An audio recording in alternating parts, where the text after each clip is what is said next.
perché non riesco a dimenticarti. Lo sussurro, lo urlo, lo imploro alla notte.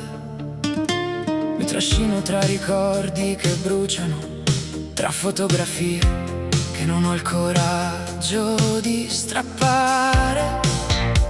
Ogni volta che chiudo gli occhi ti vedo tornare, non come eri ma come avrei voluto che restassi.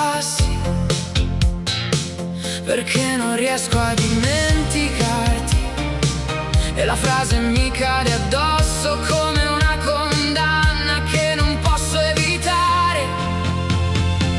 Perché non riesco a dimenticarti, lo ripeto finché il fiato non mi basta. Perché non riesco a dimenticarti, anche se il cuore mi implora di farlo. Perché non riesco a dimenticarti, sei la mia rovina, la mia febbre, la mia notte.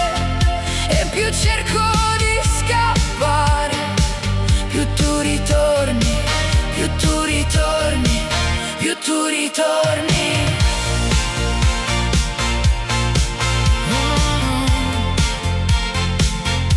Ho provato a seppellire il tuo nome sotto 1000 giorni senza luce, ma ogni volta che il silenzio cade lo sento risalire come un grido.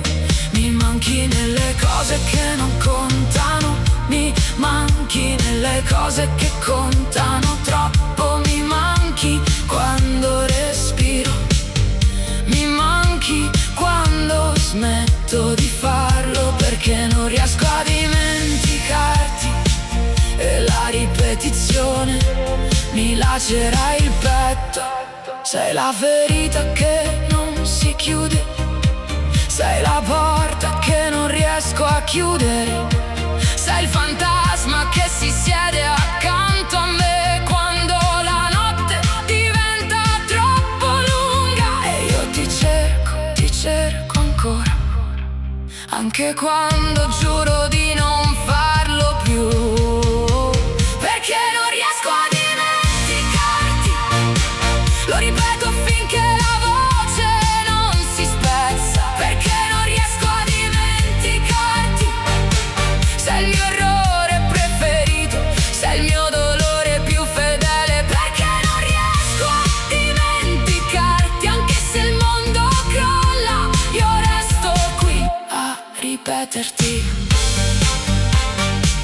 a ripeterti, a ripeterti.